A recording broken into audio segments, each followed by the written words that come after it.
Hello, Alexander Thomas just got top 32 at the North American World Championship qualifiers. Still using Madolches. So, going to do a deck profile real quick. Yeah. Still rocking that pudding cess. I don't know who saw my featured match. I actually ended up winning with her. She won me so many games. My last Dragon game, day one, her ability to destroy cards is nuts. 3 Madolches still. I went up to a 3rd Hoot Cake. I decided I needed speed this time, a little bit faster, just because I knew I'd play more spellbooks here than I did at regionals. Still 2 Messengelados. Still 1 Mufuli, always 1 Mufuli, never more. This time I went with main Thunder King over Kaiku. It's decent against dragons, but it's godly against spellbooks. I played 5 spellbooks. I lost that last one in top 32. Thunder King, he double Phoenix Wingwinded me. It was kind of annoying. But Thunder King, literally you can just win an entire game by summoning Thunder King. The first spellbook I beat claimed I sacked him because I drew it. And then he was like hella mad. Next, I went with the playset of hand traps.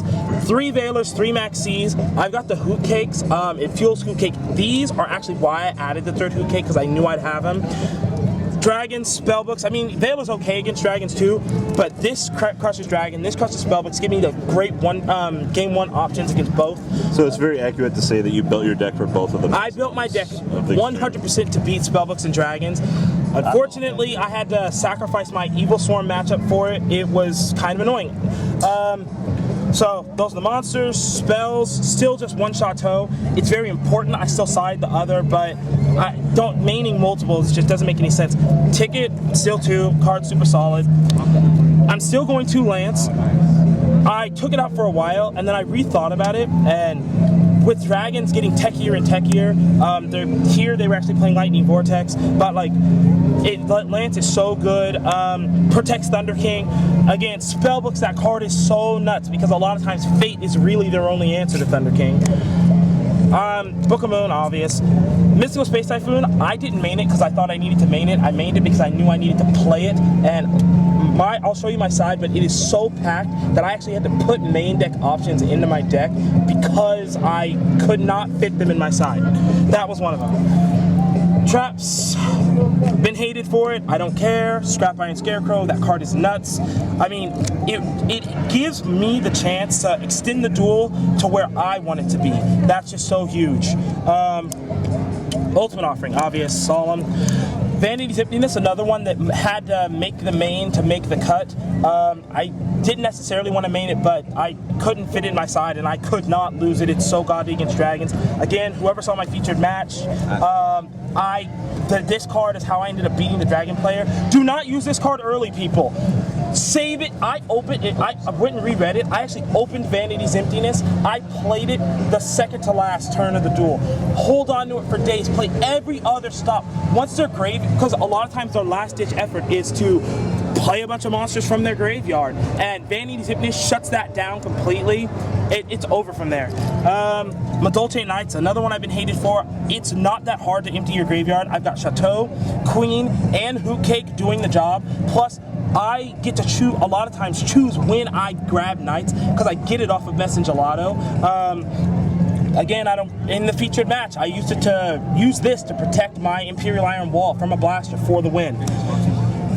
This time I went Madolche Palooza. Like I said, I needed some speed. This was the last edition of my deck. I added it Thursday night. Thursday. This card is so good.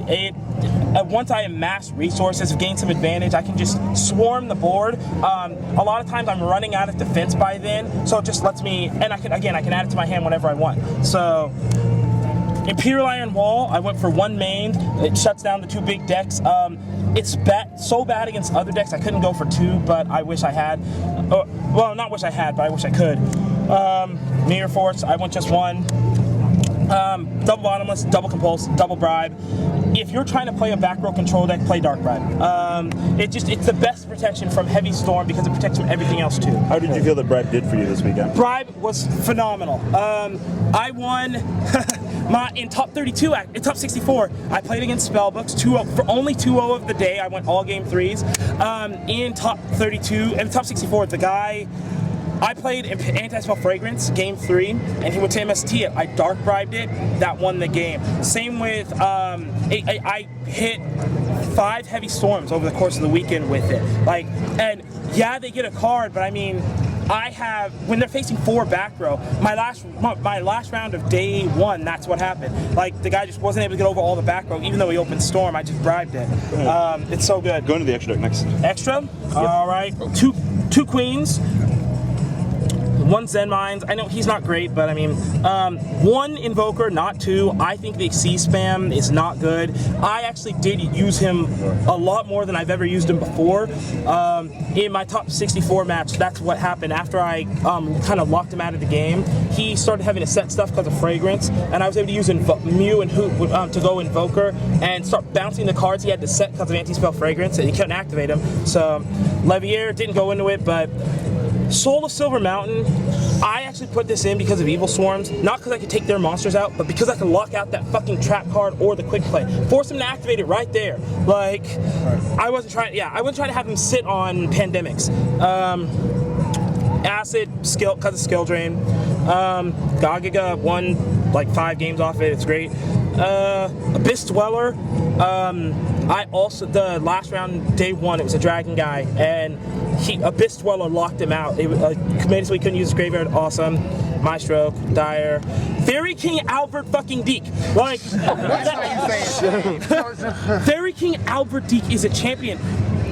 One of the first things I realized after I topped last regionals, I was like, why the fuck is I not playing this card? It gets over Ophion, it gets over every single Dragon Ruler, and it gets over High Priestess. Like, if this thing is a 2800 rank 4, I won 3 games on its effect. One time I was able to get over the guy's Tempest and then just OTK him, but this was how I was able to get over Tempest in the first place.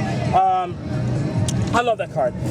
And then I went Utopia Ray, just in case. It never happened, but... Oh, sorry, I was playing Torrential Tribute too. I don't know why that ended up behind the token. And then, yeah, so Shockmaster, never went into him once. Don't go into Shockmaster against Spellbooks and Dragons, guys. Sounds like a good idea, it's awful. Side deck. 1 Meta Ion. I agonized with this until the minute I had to turn my deck list in. I wanted to play a second because of Evil Swarms, but I just couldn't fit it because I needed this other stuff. But this card's godly. 2 Kaikus. I had to push him to the side. I know it's good against Dragons and Spellbooks, but Thunder King just is useful against other matchups, and I didn't want to get pigeonholed and get, like, I don't know, beaten by something else. Marmalade. This card is so good. 2500 defense. Basically, if I play, she's for the 1 side card for everything that's not Spellbooks or Dragons. 3 Drone Unlocked Birds this time. I was running. Last time I was very ill prepared for Spellbooks. This was one of my answers. You all know what it does, but like, if I can stop them for just 1 turn, it gives me a chance to play cards and then control the board from there. And once I gain control of the board, that deck cannot like regain. That deck has a really hard time getting over the control that I've exerted. It's all like, this is just for that 1 turn. It's like a hand trap threatening roar. Double Anti-Spell Fragrance. I've actually been telling people all weekend, if I could change 1 thing, it'd be that I'd play a 3rd. I can't, this card, there's words can't explain how good this card is. What would you have dropped for the 3rd? I don't know. But I would have given it more thought.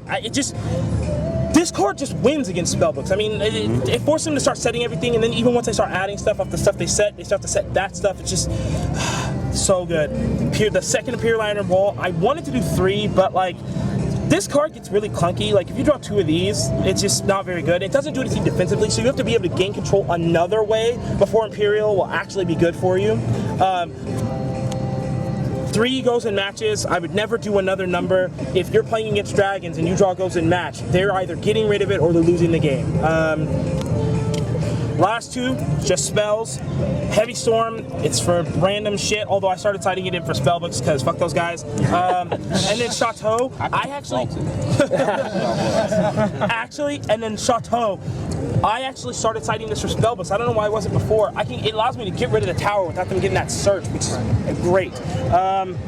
Yeah. So what are you expecting for next format with this deck? Like, are you expecting your deck to be higher on the tier list? Are you expecting new stuff coming out for your deck? I don't believe anything new is going to come out for Madolches. I mean, it'd be nice to get a king, but I don't think it'll happen. Next format, I am I believe it's going to be fires and harpies everywhere. Fires I can handle. I don't actually have a game plan for harpies yet. I'll have to figure it out, but I will not be leaving Madolches, so it's going to be, I'll have to figure out what to do. I've been thinking about some stuff. Yeah, dragons and spellbooks will probably still be around, so I'll probably still have to figure out what to do about them. Well, man, we appreciate you profiling for us. Now, what was your team name shout out? All right, yes, and then I'm on a team, and we're kind of a young team, Team Durable. These are the guys. Want to introduce them? This is Giovanni Avalos, right here. James Kim, Brian Vu, he's blind. No Rykard, he's a midget. And then the guy filming, Paco Cervantes. Yeah, some of our members aren't here. Yeah, we're kind of a young team. I'm probably like the only known player on our team, obviously. Yeah, it was great. Even though I lost in top 32, I have to tell everyone I feel great. I was expecting to go X3, and I was okay with that. I just love playing this deck so much; it was worth it. Shout out the YouTube channel real quick. The YouTube channel. The YouTube channel is Team Durable. Team Durable. All right. Yep. Thank you, sir. Thank you so much. Congratulations. No problem.